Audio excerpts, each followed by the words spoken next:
ఆమేన్. అందరూ ఒకసారి చేతులు పైకిద్దాం. హల్లెలూయా. బిగ్గరగా చెప్పండి, హల్లెలూయా.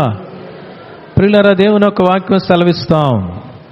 సామెతల పుస్తకాన్ని మరి మనం గమనించినట్లయితే 28వ అధ్యాయం 13వ వచనంలో ఏం రాయబడిందమ్మా? అతిక్రమములను దాచిపెట్టువాడు వర్ధిల్లడు. బాబు వింటున్నావయ్యా? అతిక్రమములను దాచిపెట్టేవాడు వర్ధిల్లడంట, డెవలప్ కాడంట. నీ జీవితంలో నువ్వు వర్ధిల్లాలంటే, నువ్వు బాగుపడాలంటే, ఉన్నత స్థాయిలోకి వెళ్ళాలి అంటే, వర్ధిల్లాలంటే, సఫలం అవ్వాలి అంటే, గొప్ప చేయబడాలి అంటే, అధికం చేయబడాలి అంటే, ఆశీర్వదింపబడాలి అంటే, దీవించబడాలి అంటే నువ్వేం చేయాలంట? అతిక్రమాలని ఏం చేయకూడదమ్మా? దాచిపెట్టకూడదు.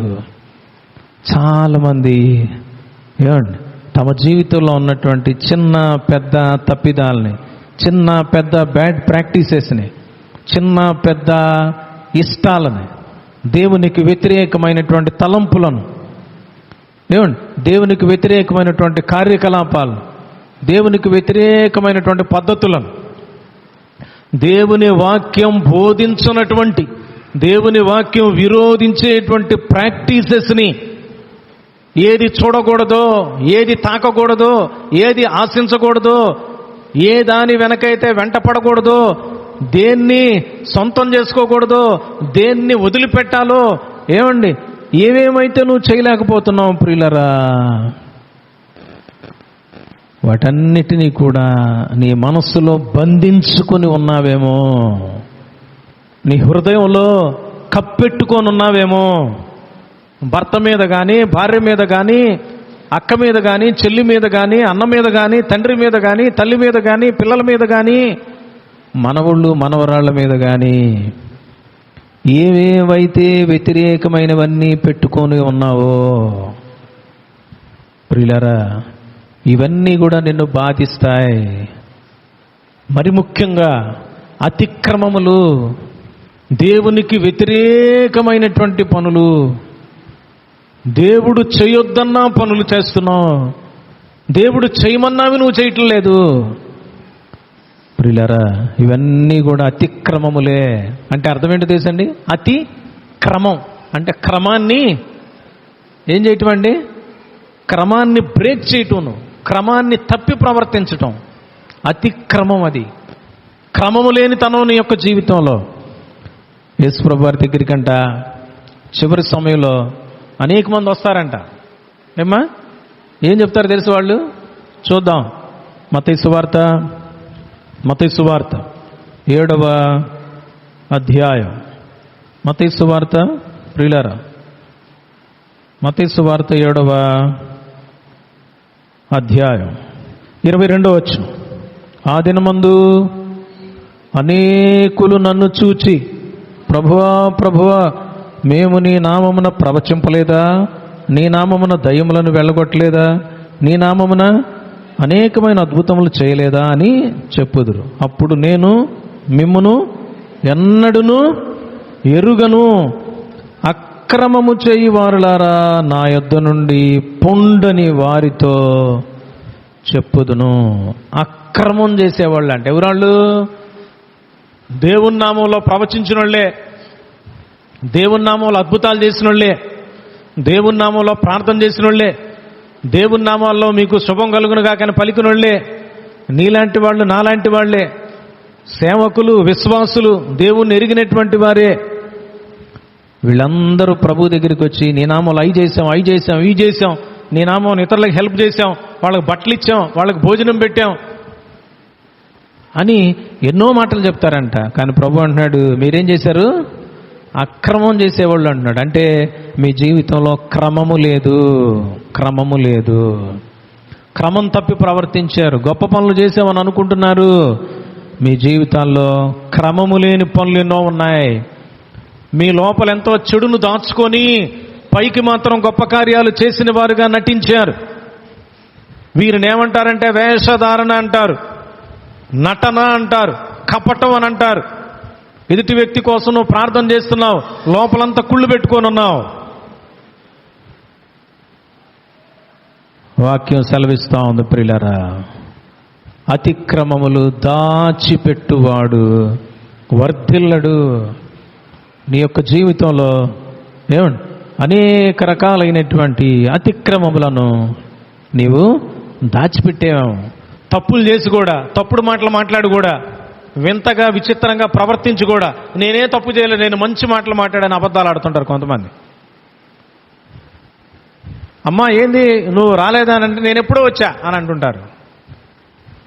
అస్సలు తప్పును ఒప్పుకోరు, చేసినటువంటి పొరపాటును ఒప్పుకోవటానికి ఇష్టపడరు. ఆ తప్పును దాచిపెట్టుకుంటారంట. నువ్వు దాచిపెట్టుకున్నావా? దాచిపెట్టుకొని ఒకరోజు యాటం బాంబులాగా పేలిపోద్ది. నువ్వు వర్ధిల్లో, నీ జీవితం నాశనంలోనికి దిగిపోద్ది. తప్పుడు పనులు నీ జీవితంలో ఉన్నాయి. ఏంటి? బైబిల్ గ్రంథంలో నుంచి ప్రియులరా, అతిక్రమాల్ని దాచిపెట్టినటువంటి వాళ్ళు ఎవరు? వాటిని ఒప్పుకొని విడిచిపెట్టినటువంటి వాళ్ళు ఎవరు? వాళ్ళు ముగ్గురిని వీళ్ళు ముగ్గురిని మనం చూద్దాం చాలా క్లుప్తంగా.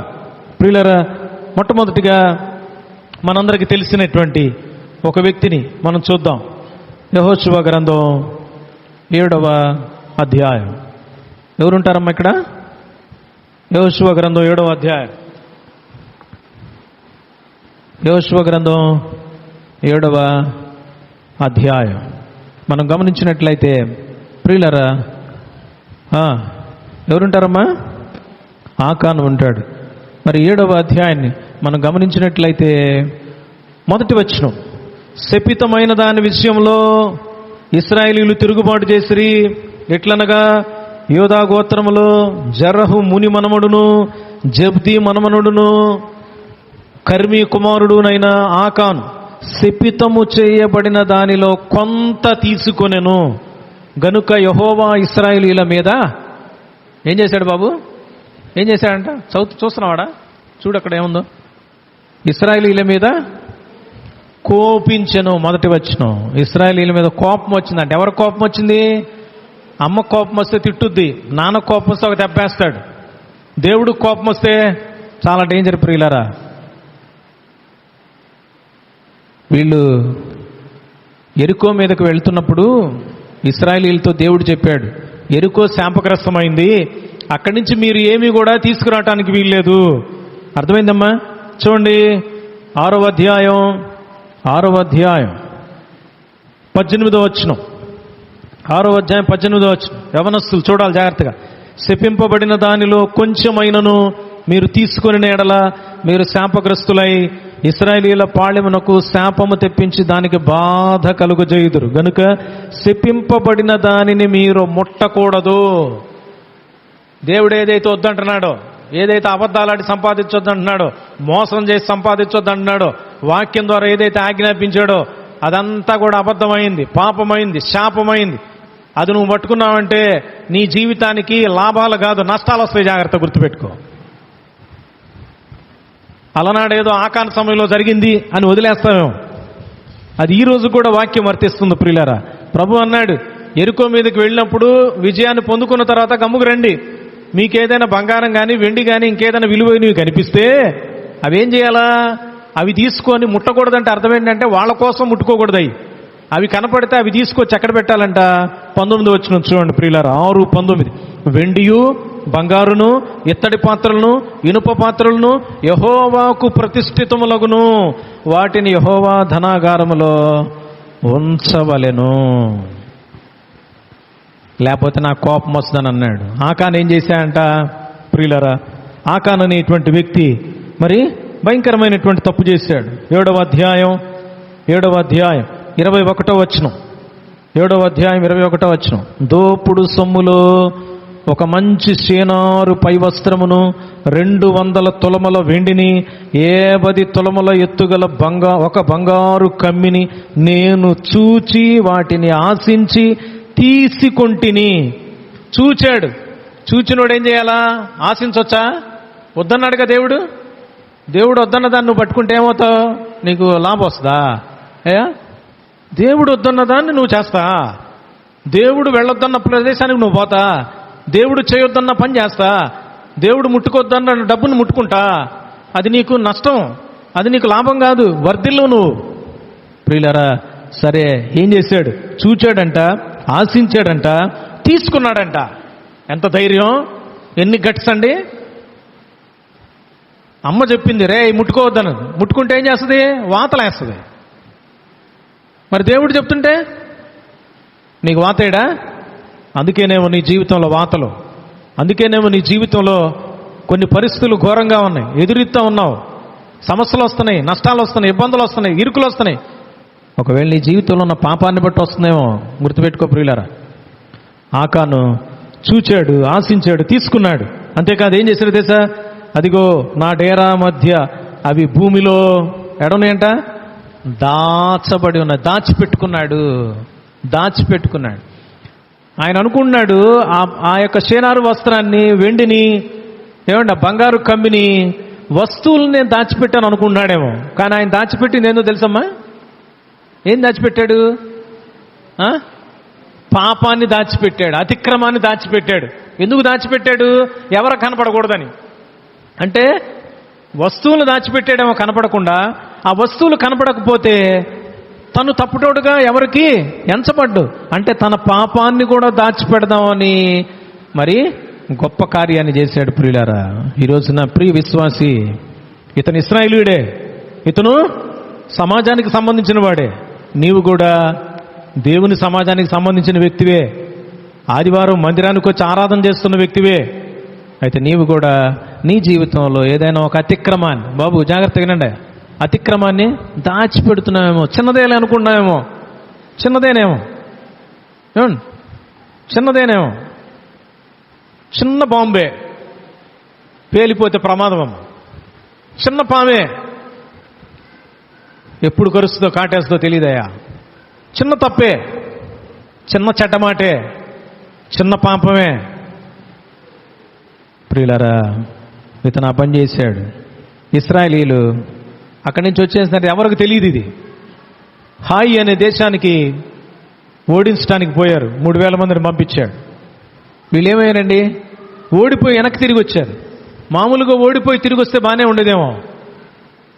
చూడండి ప్రియులారా, ఆకాను చేసినటువంటి తప్పిదం, తన అతిక్రమాన్ని దాచిపెట్టిన పరిస్థితి ఏమైందో తెలుసండి?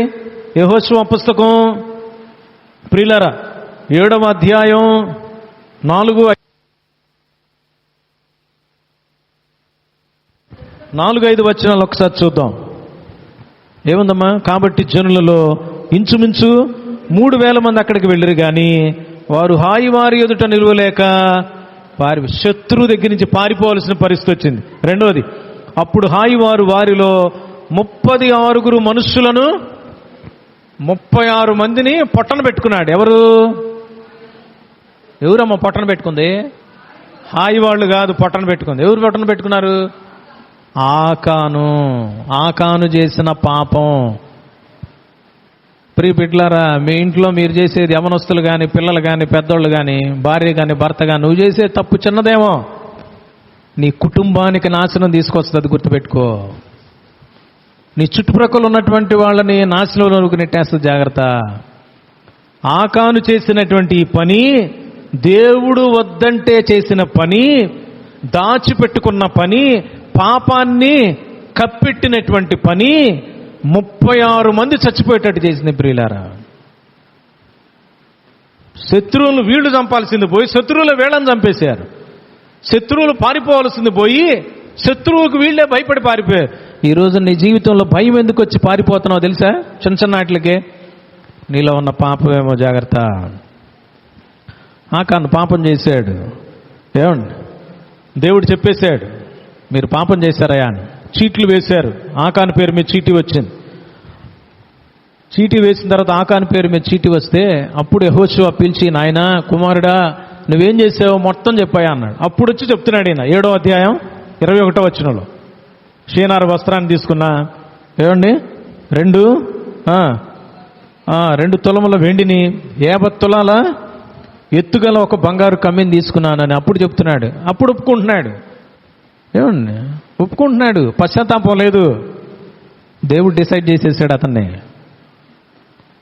36 మంది చచ్చిపోయారు, పొట్టన పెట్టుకున్నాడు కదా, అంతటి తాగాడా? ఏమైంది తెలుసా? ఏం బాబు చూడండి అక్కడ ఏముందో. ప్రియులారా 24వ వచనం 7వ అధ్యాయం. తరువాత యెహోషువయు ఇశ్రాయేలీయులందరూ జెరహు కుమారుడైన ఆకానును, ఆ వెండిని, ఆ పై వస్త్రమును, ఆ బంగారు కమ్మిని, ఆకాను కుమారులను, కుమార్తెలను, ఎద్దులను, గాడిదలను, మందను, డేరాను, వానికి కలిగిన సమస్తమును పట్టుకొని, అప్పుడు యెహోషువ, నీవేళ మమ్మను బాధపరిచితివి, నేడు యెహోవా నిన్ను బాధపరచుననగా ఇశ్రాయేలీయులందరూ వారిని రాళ్లతో చావగొట్టిరి. వారిని రాళ్లతో కొట్టిన తర్వాత అగ్ని చేత కాల్చి వారి మీద రాళ్లను పెద్ద కుప్పగా వేసిరి. అది నేటి వరకు. అప్పుడు యెహోవా కోపోద్రేకము విడిచిన వాడై మళ్ళు కొనెను. అప్పుడు కోపం తగ్గిందంట. ఏమా వింటున్నారా? 36 మందిని అక్కడ ఫస్ట్ ఈయన వల్లే చచ్చిపోయారు. తర్వాత ఇక్కడేమయ్యారు? ఆయన ఏమేమైతే దొంగిలించాడో అవన్నీ ఆయన ఏమైనా తీసుకొని ఉద్ధరించాడా? అవి కూడా పెట్టేసేసి కాల్చేశారు. ఆకాను ఒక్కడేనా? ఆకాను యొక్క కుటుంబస్తులందరంతా. ప్రియులరా, ఆకాను కుమారులను, కుమార్తెలను, ఎద్దుల్ని, గాడిదల్ని, మందను, డేరాను, ఉన్న డేరా కూడా కాల్చివేయబడింది. వానికి కలిగిన సమస్తం పోయింది. దేవుని కోపం అలా ఉంటుంది ప్రియులారా. నవ్వులాటగా యేసయ్యను వెంబడించొద్దు. ఒకవేళ యేసయ్య మీకు అక్కర్లేదా, వదిలిపడేసేయండి. నేను చెప్పేటువంటి సూత్రం ఇది. నవ్వులాటగా వెంబడించొద్దు. ఒక పక్క పాపం, ఒక పక్క దేవుడు, ఒక పక్క బైబిలు, ఒక పక్క బూతులు వద్దు. 2 పడవల మీద ప్రయాణం వద్దు అసలు. ప్రభా నేను వెంబడించలేకపోతున్నా, నువ్వు నాకు వద్దని వదిలేసేసి లోకంలో పడిపోండి. ప్రియ విశ్వాసి, నమ్మి నీవే ఇష్టం వచ్చినట్టుగా జీవిస్తే నమ్మనోళ్ళకు నువ్వేం చెప్తావు? నమ్మనోళ్ళు నిన్ను చూసి ఏమి నేర్చుకుంటారు? నువ్వు దొంగవని నేర్చుకుంటారా? అబద్ధికుడు అని నేర్చుకుంటారా? బూతులు మాట్లాడే వ్యక్తివని నేర్చుకుంటారా? నీ దగ్గర బూతులు ఏముంది నీలో? కనుక ప్రియులరా, గమనిస్తున్నట్లయితే వాక్యం చూడండి. ఆకాను సమస్తాన్ని పోగొట్టుకున్నాడు. అతిక్రమాన్ని ఏం చేశాడు ఆయన? ముందుగా ఒప్పేసుకుంటే బాగుండేదేమో. వీళ్ళు చీట్లేసి ఎంతమంది చచ్చిపోయి 36 మందిని పొట్టన పెట్టుకున్న తర్వాత చీట్లేసి పిలిచి నాయనా అయ్యా బాబు అని బతిమలాడితే అప్పుడు చెప్తున్నాడు నేనేం చేశానని. పశ్చాత్తాపం లేదు. నువ్వు పశ్చాత్తాపం లేకపోతే నశిస్తావు. అగ్నిగుండమే ఆహుతి ప్రియులరా.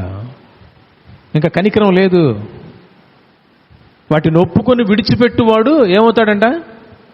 కనికరం పొందుకుంటాడు. ఒప్పుకొన్నవాడు, విడిచిపెట్టనివాడు, దాచిపెట్టేవాడు ఏమవుతాడు? వర్ధిల్లడు.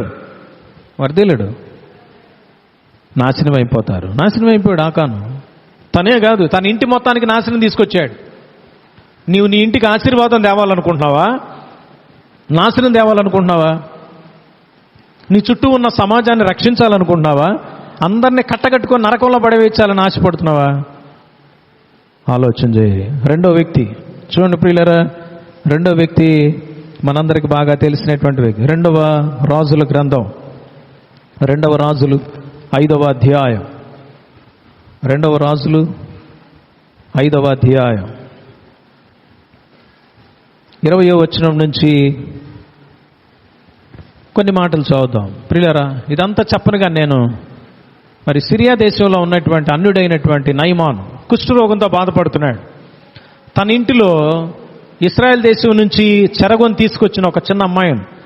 ఆ అమ్మాయి యొక్క మాటలను బట్టి మా దేశానికి నువ్వు వెళ్తే అక్కడ మా ప్రవక్త ఉన్నాడు, అక్కడ ఆయన నిన్ను స్వస్థపరుస్తాడు, బాగు చేస్తాడని సువార్త చెప్పింది.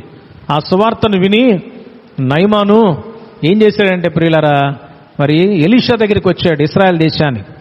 అప్పుడు ఎలీషా దగ్గరికి వచ్చినప్పుడు ఎలీషా మొత్తానికి అక్కడ జరిగిన సిచ్యువేషన్ అంతా చెప్పట్లేదు, కానీ చివరికి ఎలీషా ఏమంటాడంటే, నీవు పోయి యోర్దాన్ నదిలో ఎన్నిసార్లు మునగాలన్నాడయా? 3 సార్లా?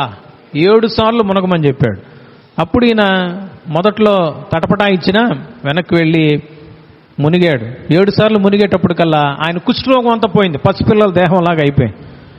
ఆయన ముందుగానే ప్రిపేర్ అయ్యి వచ్చాడు. కుష్ఠరోగం పోకముందే ఆయన వచ్చేటప్పుడే తన వాహనాల మీద ఏమండి చాలా సంపదను తీసుకొని వచ్చాడు ప్రియులారా. చాలా సంపదను తీసుకొని వచ్చి మరి ఈయనకు ఎలీషా గారికి ఇవ్వడానికి ఆయన వచ్చినట్లుగా చూస్తున్నాం. అయితే ఎలీషా ఒప్పుకోలేదు. అందువల్ల మరి ఏమైంది అని అన్నట్లయితే మరి ఈ యొక్క ఎలీషా వెనక్కి తిరిగి వెళ్ళిపోండి అని చెప్పాడు, వద్దని చెప్పాడు. ఈ యొక్క నయమాను తన మంది మార్పులంతా వెనక్కి వెళ్ళిపోతున్నాడు స్వస్థత పొందుకొని. వెళ్ళిపోతూ ఉంటే జరిగిన సంఘటన చూడండి. 20వ వచనం 5వ అధ్యాయం 2వ రాజులు. అంతటి దైవజనుడైన ఎలీషాకు సేవకుడగు గేహజీ సిరియనుడైన ఈ నయమాను తీసుకుని వచ్చిన వాటిని అంగీకరించుటకు నా యజమానునికి మనస్సు లేదు గాని యెహోవా జీవముతోడు నేను పరిగెత్తుకొని పోయి అతని కలుసుకొని అతని యొద్ద ఏదైనా తీసుకుందని అనుకొని నయమానును కలుసుకొంటకై పోవుచుండగా నయమాను తన వెనుక నుండి పరుగున వచ్చుచున్న వారిని చూచి తన రథం మీద నుండి దిగి వారిని ఎదుర్కొని క్షేమమా అని అడిగాను. అతడు క్షేమమే అని చెప్పి నా యజమానుడు నా చేత వర్తమానము పంపి అంటున్నాడు. యజమానుడు చెప్పాడా? అబద్ధం, ఫస్ట్ అబద్ధం. యజమానుడు పంపించకపోయినా యజమానుడు పంపించాడు అని చెప్పొచ్చాడు. ఇంకోటి, తన యజమానుడికి మనస్సు లేకపోతే తనకు మనస్సు వచ్చింది. తనకు మనస్సు వచ్చి పరిగెత్తుకుంటూ వస్తున్నాడు వెనక. తర్వాత ప్రియులారా చూడండి 23వ వచనం 22 నా యజమానుడు నా చేత వర్తమానం పంపి ప్రవక్తల శిష్యుల్లో 2 యవ్వనులు ఎఫ్రాయిము మన్యము నుండి నా యొద్దకు ఇప్పుడే వచ్చిరి గనుక నీవు వారి కొరకు 2 మణుగుల వెండియు 2 దుస్తుల బట్టలను దయచేయమని సెలవిచ్చున్నాడు. నేను యవనస్తులు 2 వచ్చారంట మన్యం నుంచి. బయట నుంచి వచ్చారు. ఒక స్టోరీ వెళ్ళాడు, దొంగ స్టోరీ. కొన్నిసార్లు మనం కూడా ఏం చేస్తుంటామమ్మా, దొంగ కథలు అల్లుతూ ఉంటాం. భర్తకి ఎన్నిసార్లు దొంగ మాటలు చెప్పావో, భార్యకి ఎన్నిసార్లు దొంగ మాటలు చెప్పావో, ఏమండి పిల్లలకి ఎన్నిసార్లు దొంగ మాటలు చెప్పావో, ఏమండి అబద్ధాలు ఆడేవో, కప్పిపుచ్చేవో, ఫ్రెండ్స్కి ఎన్నిసార్లు నువ్వు అబద్ధాలు ఆడేవో, ఉన్నట్టుగా ఎప్పుడు చెప్పలేకపోయావు. చక్కటి స్టోరీ వెళ్ళాడు. స్టోరీ వెళ్ళి మరి 2 మణుగులు వెండి కావాలా, 2 దుస్తులు బట్టలు కావాలని చెప్పాడు. ప్రియులారా అప్పుడు మరి నయమాన్ ఏమంటున్నాడంటే నీకు అనుకూలమైతే రెట్టింపు వెండి తీసుకో అని అన్నాడు. 2 మణుగులు కాదు 4 మణుగులు వెండి తీసుకో అన్నాడు. 2 దుస్తుల బట్టలు కూడా తీసుకొని వెళ్ళిపోను అన్నాడు. అనేసి పని వాళ్ళ మీద వేయంగానే అవి వాళ్ళు తీసుకొని పని వాళ్ళు మరి మోసుకొని తీసుకొని వెళ్ళారంట. చూడండి 24వ వచనం. ప్రియులారా మెట్ల దగ్గరకు వారు రాగానే వారి యొద్ద నుండి గేహజీ వాటిని తీసుకొని ఇంటిలో దాచి వారికి సెలవీయగా. నేను అనుకుంటాను గేహజీ, ఎలీషా వీళ్ళందరూ ఒకే ఇంటి దగ్గర ఉన్నారు. అర్థమైందండి? ఒక సపరేట్ రూమ్లో వీళ్ళు ప్రార్థనకి అట్లా గ్యాదర్ అవుతారేమో. మెట్ల దగ్గర నుంచి ఒక రూమ్లో ఏం చేశాడండి, వాటిని తీసుకెళ్ళిపోయాడు. గబగబా తీసుకొని వెళ్ళిపోయి వాటిని ఏం చేశాడంట చూడండి ప్రియులారా 25వ వచనం. గేహజీ వాటిని ఇంటిలో దాచి వారికి సెలవీయగా వారు వెళ్ళిపోయారు. అతడు లోపలికి పోయి తన యజమానుని ముందర నిలువగా. ఏమండి ధైర్యంగా లోపల పెట్టుకున్నాడు. మళ్ళీ యజమాని దగ్గరికి వచ్చేసి ఎట్లా నిలబడ్డాడు, ఏం ఎరగనట్టు నిలబడ్డాడు. పరిగెత్తినప్పుడు భయం లేదు. ఏమండి యజమానుడు పంపాడు అని యజమానుడి మీద అబద్ధం ఆడినప్పుడు భయం లేదు. ఒక స్టోరీ వెళ్ళినప్పుడు భయం లేదు. వాళ్ళ డబల్ తీసుకోయా అని ఇస్తున్నప్పుడు భయం లేదు. పని వాళ్ళు మోసుకొని బస్తాలు తీసుకొస్తున్నప్పుడు భయం లేదు. వాటిని వాళ్ళ దగ్గర నుంచి తీసుకొని రూములో భద్రపరిచి దాచిపెడుతున్నప్పుడు భయం లేదు. యజమానుడి దగ్గరికి వచ్చి ఏమి ఎరగనట్టు నిలబడ్డాడు, అప్పుడు కూడా భయం లేదు. ప్రియులారా మరొక మాట చూడండి ప్రియులారా 25వ వచనం. అతడు లోపలికి పోయి తన యజమానుని ముందర నిలువగా ఎలీషా వానిని చూచి గేహజీ నీ వెచ్చటి నుండి వచ్చితివని అడిగినందుకు వాడు నీ దాసుడునైన నేను ఎచ్చటికి పోలేదనను. ఎక్కడికి పోలేదన్నాడు. అతిక్రమాన్ని ఏం చేశాడయ్యా? ఎక్కడికి పోలే. అస్సలు నేను చేయలా, అసలు నేను చేయలే, అసలు నాకు సంబంధమే లేదు. అతిక్రమాన్ని దాచిపెట్టాడు ప్రియులారా. వర్ధిల్తాడా? ఆకాను వర్ధిల్లాడా? ఆకాను పోగా వాళ్ళ కుటుంబాన్ని అంతా తీసుకెళ్ళిపోయాడు. ఇశ్రాయేలీలో కొంతమందిని కూడా లాక్కెళ్ళిపోయాడు ప్రియులారా. పాపం అనేక మందిని లాగేసుకుంటుంది, జాగ్రత్త. ఇక్కడ గేహజీ కూడా ఏమైందో తెలుసండి, చూద్దాం ప్రియులారా. 26-27 వచనాలు. అంతటి ఎలీషా వానితో, ఆ మనుష్యుడు తన రథము దిగి నిన్ను ఎదుర్కొనుటకు తిరిగి వచ్చినప్పుడు. అంటే ఎలీషాకి దేవుడు ఒక పిక్చర్ చూపించినట్టు చూపించేశాడు మొత్తం. ఈయన పరిగెత్తుకుంటూ వెళ్ళటం, నయమాను రథం ఆపి ఆయన్ని దగ్గరికి రావడం, అక్కడ జరిగిందంతా కూడా సినిమా చూసినట్టు చూసేసాయండి. ఎవరు? ప్రియులారా, అనేక మార్లు దేవుడు తన దాసులు కనబరుస్తాడు, ఆయన చూపిస్తాడు, తెలియజేస్తాడు, లేదా ఎవరో ఒకళ్ళ ద్వారా ఇన్ఫర్మేషన్ ముందుగానే ఇచ్చేస్తాడు. గుర్తుపెట్టుకో, నువ్వు కప్పిపుచ్చుకోవాలని, కప్పెట్టాలని, నటించాలని ఆశపడతావు. చాలా జాగ్రత్త, చాలా జాగ్రత్త. వర్ధిల్లో నష్టపోతావు ప్రియులరా. మరి చూడండి ఏమంటున్నాడు, ఆ మనుష్యుడు తన రథము దిగి నిన్ను ఎదుర్కొంటూ తిరిగి వచ్చినప్పుడు నా మనసు నీతో కూడా రాలేదా? ద్రవ్యమును, వస్త్రములను, ఒలీవ చెట్ల తోటలను, ద్రాక్ష తోటలను, గొర్రెలను, ఎడ్లను, దాసదాసీలను సంపాదించుకుంటకు ఇది సమయమా? నేను అనుకుంటున్నాను, ఏమండి, ద్రవ్యము, వస్త్రం, ఈ రెండే కదా, వాటి కోసం కదా పోయింది ఆయన. కానీ ఇంకొన్ని యాడ్ చేశాడు. ఎవరు? ఎలీషా. ఎందుకు యాడ్ చేసి ఉంటాడమ్మా? ఆలోచించండి. ద్రవ్యము, వస్త్రం, వెండిని తీసుకున్నాడు, ద్రవ్యం, వస్త్రాలు, 2 వెండి దుస్తులు, అయిపోయింది. తర్వాత ఏమన్నాడు? ఒలీవ చెట్ల తోటలు, ద్రాక్ష తోటలు, గొర్రెలు, ఎడ్లు, దాసదాసీలు. ఏమండి, 5 రకాలైనటువంటి ఐటమ్స్ ఉన్నాయి. ఇంకా వీటన్నిటినీ సంపాదించుకుంటకి ఇది సమయమా అని అన్నాడు. కారణం ఏంటంటే, నేను అనుకుంటున్నాను ప్రియులారా, ఈ 2 అయితే తెచ్చుకున్నాడు ఆయన. ఏమండి, వెండి తెచ్చుకున్నాడు, దుస్తులు తెచ్చుకున్నాడు. ఈ 5 కూడా ఆయన మైండ్లో ఉన్నాయి. గొర్రెల్ని, ఎడ్లను, దాసదాసీలను సంపాదించుకోవాలి నేను నా బిడ్డల కోసం. ఎట్లా? కొన్ని ఇళ్ళన్నా కట్టించుకోవద్దా? చాలామంది ఈ రోజుల్లో ప్రియులారా ఆ విధంగా ఉన్నారు. భక్సింగ్ అంకుల్ గారు సేవ చేసినప్పుడు ఆయన అన్నిటినీ కూడా ఏమండి మిషన్ కోసమై ఆస్తులన్నింటినీ పెట్టేసేసి ముందు చేశాడు. తర్వాత వచ్చినటువంటి సేవకులు ఏం చేశారు తెలుసండి? మేము ఇన్ని సంవత్సరాల నుంచి సేవ చేస్తున్నాం, ఈ బిల్డింగ్లన్నీ మరి సంస్థ పేరు మీద రాసేస్తే మేము మా భార్య బిడ్డలు ఎట్లా బతకాలా అని కొన్ని ఇబ్బందులు వచ్చినాయంట. అప్పుడు చాలామంది డివైడ్ అయిపోయారు. ద్రవ్యమునకు, వస్త్రములకు, ఒలీవ తోటలకు, ద్రాక్ష తోటలకు, ఏమండి, గొర్రెలకు, ఎడ్లకు, దాసదాసీలకు ఇది సమయమా? దేవునికి నువ్వు సమయాన్ని ఇవ్వకుండా, దేవుని సన్నిధిలో దైవదాసుల దగ్గర ఉన్నటువంటి నీకు సమస్తాన్ని ప్రభు ఇస్తుంటే ఇది వదిలిపెట్టి అబద్ధం ఆడుతున్నావు, అతిక్రమాన్ని దాచిపెట్టావు. మొదటగా, అయ్యా నేను వెళ్ళానయ్యా, తప్పైపోయింది, క్షమించు అనే మాట అన్నాడా? అల్లా. ఎక్కడికి వెళ్ళావు? ఎక్కడికెళ్ళా? అవునా ఇక్కడే ఉన్నావా? అవును ఇక్కడే ఉన్నావు. ప్రియులారా, ఇవన్నీ ఉన్నాయి మైండ్లో. ఇంకా ఏమేమి సంపాదించుకోవాలి అన్నీ చెప్పేసే లిస్ట్ ఇక్కడ. నీ మనసంతా నిండిపోయి ఉంది. నీ మనసంతా నిండిపోయి ఉంది. దేవుడు నీకు ఇవ్వాలనుకుంటున్నావా? నువ్వు సంపాదించుకోవాలనుకుంటున్నావా? నా రాజ్యమును నీతిని మొదట వెతుకుడి, అటు తర్వాత మీకు అవన్నీ మన వెనక పరిగెత్తుకొని వస్తాయంటాయి.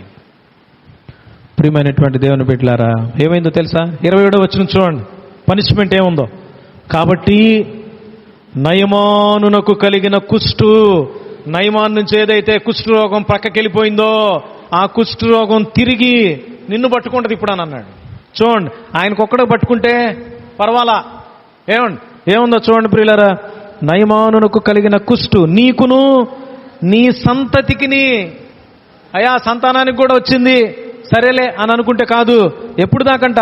సర్వకాలము అంటియుండును అని చెప్పగా వాడు మంచు వలె తెల్లనైన కుష్ఠము కలిగి ఎలీషా ఎదుటి నుండి బయటికి వెళ్ళెను. పెద్ద జబ్బును తెచ్చిపెట్టుకున్నాడు. తన కోసమే కాదు, ఇప్పుడు తన ఇంట్లో వాళ్ళందరూ ఏమంటారు? వారి దుర్మార్గుడా, ఎంత పని చేసేవరా నాయన, నీకొక్కడికే కాకుండా మా అందరికీ కుష్ఠరోగం తెచ్చిపెట్టేవే, మమ్మల్ని అందరినీ వెలివేయించే పరిస్థితి తీసుకొచ్చేవే, అందరితో కలిసి ఉంటున్నాం. ఇప్పుడు కుష్ఠరోగులను ఎక్కడ పెడతారయ్యా? దూర ప్రదేశంలో పెట్టేస్తారు. ఏమండి, అవమానానికి దూరం అవడానికి, నష్టం తెచ్చుకోవడానికి, నాశనం అవడానికి, ఆధిక్యతలు పొందుకోకుండా పోగొట్టుకోవడానికి కారణభూతుడయ్యాడు. ఎవరు? గేహజీ. అతిక్రమాన్ని దాచిపెట్టడం మూలంగా. ప్రియులారా, మనందరికీ తెలుసు అపోస్తలుల కార్యాల గ్రంథం 5వ అధ్యాయంలో మనందరికీ తెలిసినటువంటిదే ప్రియులారా, అననీయ సప్పీరా. అపోస్తలుల కార్యాల గ్రంథం 5వ అధ్యాయం. ఏమండి, ఆ టైంలో వాళ్ళకున్న సమస్తాన్ని అమ్మి అపోస్తలుల దగ్గర పెట్టేస్తున్నారు. అందరూ పెడుతున్నారు, మంచి మనసుతో పెడుతున్నారు. అర్థమైందండి? వీళ్ళకి కలిగినటువంటి పొలాన్ని అమ్మి డబ్బు తీసుకొచ్చారు. అయితే ఏం చేశారో తెలుసండి, మరి కొంత దాచుకున్నారంట, కొంత తీసుకొచ్చారు. అయ్యా కొంత దాచిపెట్టుకున్నామేమని చెప్పొచ్చుగా. తీసుకొని వచ్చారు. తీసుకొని వచ్చినప్పుడు ప్రియులారా చూడండి, 5వ అధ్యాయం 3వ వచనం. అప్పుడు పేతురు, అననీయా, నీ భూమి వెలలో కొంత దాచుకొని పరిశుద్ధాత్మను మోసపుచ్చుటకు సాతాను ఎందుకు నీ హృదయాన్ని ప్రేరేపించను? అది నీ యొద్దనున్నప్పుడు నీదే కదా, అమ్మిన పిమ్మట అది నీ వశమై ఉండలేదా? ఎందుకు ఈ సంగతి నీ హృదయంలో ఉద్దేశించుకున్నావు? నీవు మనుషులతో కాదు దేవునితో అబద్ధమాడితివని వానితో. నువ్వు ఎవరితో అబద్ధం ఆడావు? చాలామంది నోరు తెరిస్తే అబద్ధాలండి, పచ్చి అబద్ధాలు. పచ్చి బూతులే కాదు, పచ్చి అబద్ధాలు కూడా ఆడేవాళ్ళు ఉన్నారు. పచ్చి మోసం, దగ, కుట్ర, కాని మాటలు పలకటం, ఆర్భాటపు మాటలు. నోటిని తగ్గించుకోవాలి ప్రియులారా. నోటికి ఏం చేయాలండి? కళ్ళెం వేసుకోవాలి. గమనిస్తున్నట్లయితే ఎప్పుడైతే నువ్వు అబద్ధం ఆడావు అనే మాటని చెప్పాడో వెంటనే 6వ వచనం చూడండి, 5వ వచనం చూడండి. అననీయ ఈ మాటలు వినుచునే పడి ప్రాణమే పోయింది. అర్థమైందండి? గేహజీ వాళ్ళ కుటుంబానికి కుష్ఠరోగం వచ్చింది, ప్రాణం పోలా, కుష్ఠరోగం వచ్చేసింది సర్వకాలం. కానీ ఇక్కడ అననీయకి ప్రాణం పోయింది. కొద్దిసేపు అయిన తర్వాత ఈయన చనిపోయిన సంగతి తెలియదు. వాళ్ళ భార్య వచ్చింది. 7వ వచనం. ఇంచుమించు 3 గంటల సేపటికి వాని భార్య జరిగినది ఎరుగక లోపలికి వచ్చిన. అప్పుడు పేతురు అన్నాడు, భూమిని ఇంతకే అమ్మారా? ఏమండి? అవును. ఆమంటుంది 8వ వచనం. అందుకు ఆమె అవును ఇంతకే. ఎంత ధైర్యంగా చెప్పిందమ్మా. 9వ వచనం. అందుకు పేతురు, ప్రభు యొక్క ఆత్మను శోధించుటకు మీరెందుకు ఏకీభవించితిరి? ఏకీభవించి వీళ్ళు ఏం చేశారండి? బైబిల్ ఏం చెప్తుంది? ఏకీభవించి ఏం చేయాలంట? ప్రార్థన చేయాలి. మత్తయి సువార్త 18:20 ఏముందయా? ఎక్కడైతే 2-3 నా నామంలో కూడి ప్రార్థన చేస్తారో వారి మధ్య ప్రభు ఉంటాడు. ఏకంగా కూడి నువ్వు పాపం చేస్తే దేవునికి విరోధమైనవి దేవుడు ఉంటాడు అక్కడ? దేవుడు ఉండడు. ఎన్ని నువ్వు నెగిటివ్ ప్లాన్స్ చేసావో నీ ఇంట్లో, నీ వంట్లో, నీ జీవితంలో, నీ కుటుంబంలో, నీ బంధువుల్లో, నష్టపోతావు, నష్టాన్ని తెచ్చిపెడతావు ఇతరులకి. ప్రియులారా, అననీయ సప్పీరా ఇద్దరు కూడా అంట ఏమైందో తెలుసండి? నీ పెనిమిటిని పాతి పెట్టిన వారి పాదములు ఇక్కడే ఉన్నాయి, నిన్ను కూడా మోసుకెళ్తారు అనగానే 10వ వచనంలో 5:10 చూడండి. 5వ అధ్యాయం 10వ వచనం. వెంటనే ఆమె అతని పాదముల యొద్ద పడి ప్రాణము విడిచెను. 11వ వచనం. సంఘమంతటికి ఈ సంగతులు వినిన వారికి అందరికీ మిగుల భయం వచ్చేసింది. ఈరోజున భయపడదాం దేవుడు అంటే. అతిక్రమాలని దాచిపెట్టొద్దు ప్రియులారా. మనుషులు నిన్నేం చేయలేరేమో, కానీ మనం భయపడేది ఎక్కువగా మనుషులకే. శరీరాన్ని కొట్టి హింసించే వాళ్ళకు భయపడతాం. కానీ ప్రభు ఎలాంటి వాడు తెలుసా? మన యొక్క శరీరాన్ని, ఆత్మని రెండింటినీ కూడా అంటే ఎక్కడ ఇవ్వగలడంట? నరకములో పడద్రోయే సామర్థ్యం కలిగినటువంటి వాడు. కనుక ఈ రోజున అతిక్రమాలని దాచిపెడితే నువ్వు వర్ధిల్లా. ఈ ముగ్గురు కూడా ఏమండి ప్రియులారా, ఆకాను కానీ గేహజీ కానీ అన్నయ్య సప్పీరాలు వీరు తమ అతిక్రమాన్ని దాచిపెట్టారు, వర్ధిల్లలా. అయితే ప్రియులారా, మనందరికీ తెలుసు దావీదు కీర్తనల పుస్తకం 2-3 వాక్యాలు చూసి మనం ముగిస్తాం. చూడండి, కీర్తనల పుస్తకం 32వ కీర్తన 5వ వచనం చదవండి అమ్మ. ఏం రాయబడిందో? 32:5 స్పీడ్గా. 32:5.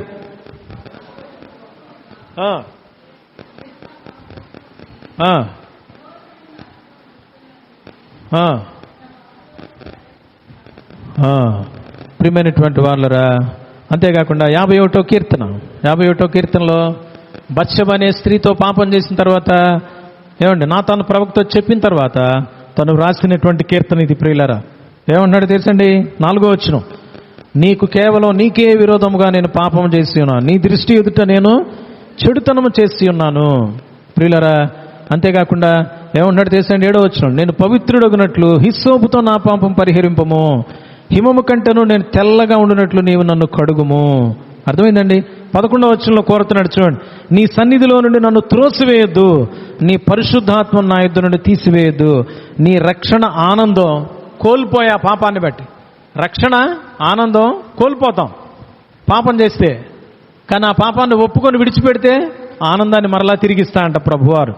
రక్షణ ఆనందం నాకు మరలా పుట్టించు. అప్పుడు 13వ వచనం అంటున్నాడు, ఏమండి? అప్పుడు అతిక్రమం చేయి వారికి నీ త్రోవలను బోధించదను. ఏం చేస్తాడంట ప్రియులారా? అతిక్రమం చేసే వాళ్ళకి ఇప్పుడు వెళ్ళి చెప్తాడంట. అంతటి స్థాయికి వచ్చేసాడు. ఒప్పుకున్నాడు, విడిచిపెట్టాడు ప్రియులారా.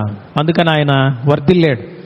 2వ సమూయేలు పుస్తకం మరి 7వ అధ్యాయంలో కానీ తర్వాత అధ్యాయంలో కానీ గమనిస్తే ప్రభు ఆయన యొక్క సింహాసనాన్ని, ఆయన యొక్క సంతానాన్ని, ఆయన యొక్క రాజ్యాన్ని స్థిరపరిచాడు.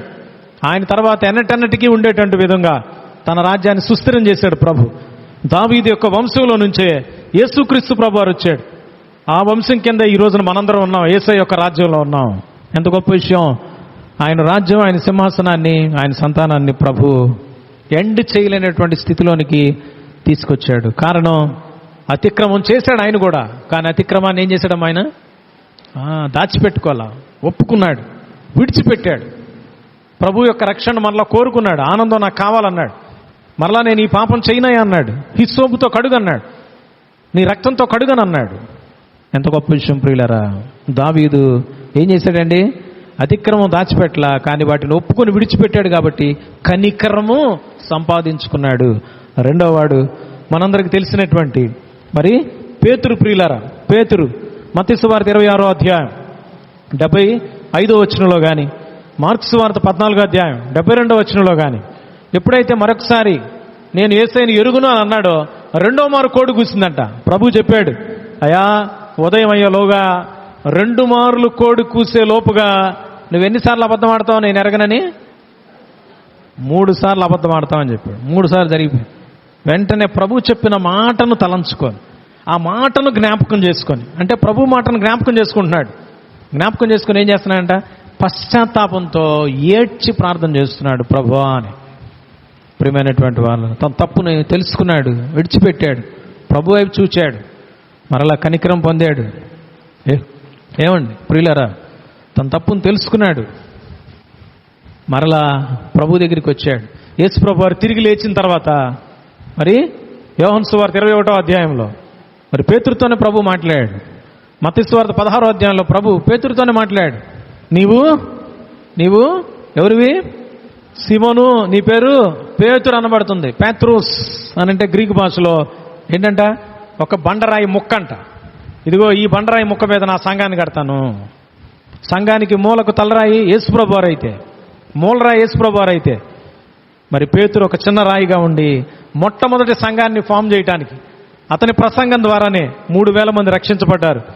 3120 మందితో మొట్టమొదటి సంఘం ప్రారంభించబడింది ప్రియులారా.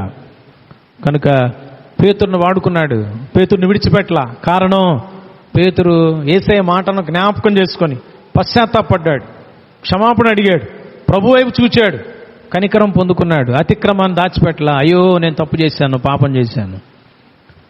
ప్రియులారా, అతిక్రమాన్ని నువ్వు దాచిపెడుతున్నావా? వర్ధిల్లావు, నష్టపోతావు. అయితే ఒప్పుకొని విడిచిపెడితే ఏమవుతావమ్మా? కనికరం పొందుకుంటావు. చివరిగా ప్రియులారా, మరి చివరిగా నీనెవె పట్టణస్థులు యోనా పుస్తకంలో గమనించినట్లయితే, నీనెవె పుస్తకం 3వ అధ్యాయం, భయంకరమైన పాపులు, దుర్మార్గులు. ఏమండి, నీ వంటి నా వంటి వాళ్ళు కూడా కాదు, వాళ్ళు భయంకరంగా పాపాలు చేసేటువంటి పరిస్థితుల్లో ఉన్నటువంటి వాళ్ళు. అటువంటి వాళ్ళకి యోనా ద్వారా దేవుని యొక్క వాక్యం ప్రకటించబడింది. యోనా ద్వారా వాక్యం ప్రకటించబడ్డ తర్వాత వాళ్ళు ఏం చేశారు ప్రియులరా? వాళ్ళు ఏం చేశారంట? తమ యొక్క చెడు నడతల్ని మానుకున్నట్లుగా చూస్తున్నాం. చెడు నడతల్ని మానుకున్నట్లుగా చూస్తున్నాం. యోనా పుస్తకం 3వ అధ్యాయం ప్రియులరా చూడండి. మరి ఎప్పుడైతే యోనా దేవుని యొక్క వాక్యాన్ని ప్రకటన చేశాడు, 3వ అధ్యాయం 4వ వచనం, యోనా ఆ పట్టణంలో 1 దిన ప్రయాణమంత దూరము సంచరించుచు ఇక 40 దినములకు నీనెవె పట్టణము నాశన మగునని ప్రకటన చేసేసాడు. దేవుని మాట అది. 40 రోజుల్లో అయిపోయింది నీ పని అంతే. ఇంకా అప్పుడు ఏమైందో తెలుసా ప్రియులారా? చూడండి ప్రియులారా, 6వ వచనం నుంచి లేదా 5 నుంచి, నీనెవే పట్టణపు వారు దేవుని యందు ఏం చేశారంట? విశ్వాసం ఉంచారు, ఉపవాస దినం చాటించారు. గనులేమి అల్పులేమి అందరూ గోనె పట్ట కట్టుకున్నారు. నీ తప్పిదాలను బట్టి గోనె పట్ట కట్టుకో, పశ్చాత్తాపడు, ప్రభు సన్నిధికి రా, మోకరించు, ప్రార్థన చేయి, కన్నీరు పెట్టుకో, ప్రభు పాదాలు పట్టుకో. ప్రియులరా, నీనెవే పట్టణస్థులు చేశారు. ఆ సంగతి నీనెవే రాజునకు వినబడినప్పుడు అతడును తన సింహాసనం మీద నుంచి దిగాడంట. నువ్వు ఎక్కడైతే కూర్చొని ఉన్నావో, ఏ స్థాయిలో నీ యొక్క జీవితాన్ని పెట్టుకొని ఉన్నావు, ఆ గర్వపు స్థితి నుంచి దిగు, కిందకి రా, తగ్గించుకొని నువ్వు. ఆయన తగ్గించుకున్నాడు. సింహాసనం మీద కూర్చొని ప్రార్థన చేయలా, ఏమండి, మంచం మీద పడుకొని ప్రార్థన చేయలా, మంచం మీద కూర్చొని ప్రార్థన చేయలా, కిందకి దిగాడంటే ఈయన సింహాసనం మీద నుంచి దిగాడు. ఏమండి, తన రాజవస్త్రాలను తీసేశాడు. అర్థమైందండి? ఏం చేశాడంట? గోనె పట్ట కట్టుకొని బూడిదలో కూర్చున్నాడు. ఎవరు? రాజు. ప్రియులరా, ఆయన ఆజ్ఞిచ్చాడు, ఒకవేళ దేవుడు మనసు తిప్పుకొని పశ్చాత్తాపుడై మనం లయము కాకుండా తన కోపాగ్ని చల్లార్చుకున్న గనుక మనుషులు ఏది పుచ్చుకోకూడదని ఆజ్ఞాపించాడండి. రాజుగారు ఆజ్ఞాపిస్తున్నాడు. రాజ్యంలో ఉన్న ప్రతి ఒక్కడు కూడా తిండి తినకూడదు, ఇంకంతే. ఉపవాసం. ఏమండి, ముసలోళ్ళు లేరా? పెద్దోళ్ళు లేరా? షుగర్ బీపీలు ఉన్నోళ్ళు లేరా? ఉండుంటారేమో. మనకు ఉపవాస దినం ఉన్నా కానీ ఉపవాసం ఉండవు. ఒకప్పుడు తినకపోతే ఏమవుద్ది? చచ్చిపోతావా? కమిట్మెంట్ ఉందా నీకు? అర్థమైందండి? ప్రభు ప్రేరేపణ కావాలి. దైవజనుడు వచ్చి ప్రకటించాడు, రాజు ప్రకటన చేశాడు. కొంతమంది దేవుని ప్రేరేపణ ఉండదు, తమంతట తమకు ఆలోచన చేసి 2 రోజులు 3 రోజులు ఉపవాసం ఉండి బీపీలు డౌన్ అయిపోయి హాస్పిటల్ వెళ్ళి జాయిన్ అవుతూ ఉంటారు. ఒక పక్క ఉపవాసం, ఒక పక్క ఏమో ఇంటి పనులు, వంట పనులు అన్నీ. నువ్వు ఉపవాసం ఉంటే దేవునితో సమయం గడపాలి, ప్రార్థన చేయాలి. ప్రియమైన దేవుని బిడ్డలారా, ఇక్కడ గమనిస్తున్నట్లయితే చూడండి ఏమన్నాడో. 8వ వచనం చివరిలో ఉంది. గనుక మనుషులు ఏది పుచ్చుకొనకూడదు, పశువులు కానీ, ఎద్దులు కానీ, గొర్రెలు కానీ ఏం చేయకూడదంట? మేత మేయకూడదు. పశువులను కూడా కంట్రోల్ చేశారండి. ఎంత కమిట్మెంట్ ఉందో చూడండి వాళ్ళకి, స్ట్రాంగ్గా. ప్రియులరా, 9వ వచనం, మేత మేయకూడదు, నీళ్లు త్రాగకూడదు. నీళ్లు కూడా త్రాగకూడదంట. ఎవరు? పశువులు. నువ్వు కొండల నీళ్లు తాగుతావు, మధ్యలో టీలు, టిఫిన్లు, బిస్కెట్లు. ఇవాళ ఏం బిస్కెట్లు పెట్టలేదే, ప్రార్థన చేయలేకపోతాం, నిద్ర వచ్చేస్తుంది. ప్రియులరా, 9వ వచనం, మనుషులందరూ తమ దుర్మార్గములను విడచాలి. ఊరకు ఉపవాసం కాదు, వీళ్ళుంది, దుర్మార్గాలను విడిచిపెట్టాలని ఆజ్ఞాపించాడు.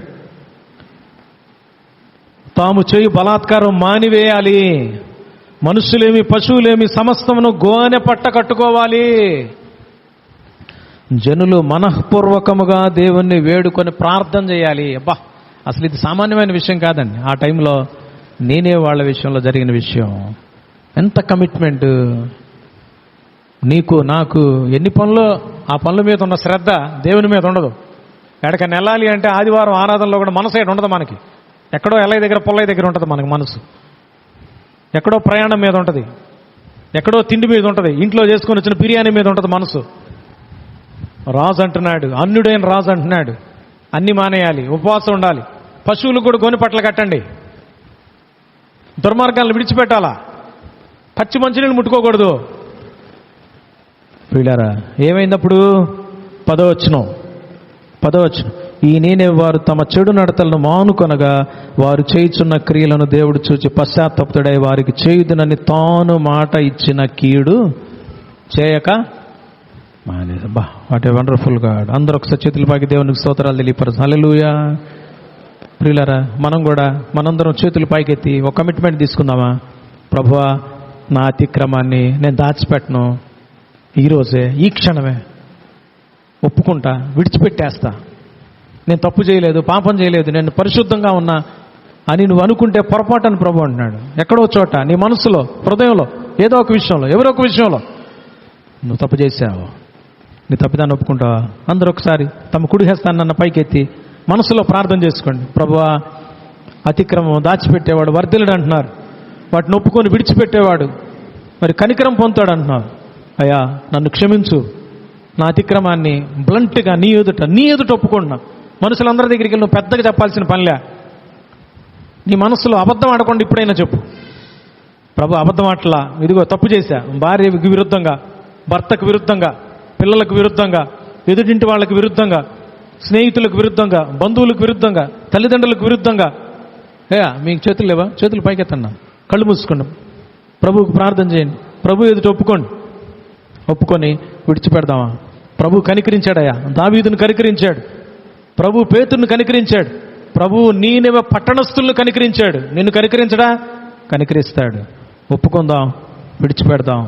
ప్రభు మనల్ని దీవించునుగాక. ఆమేన్.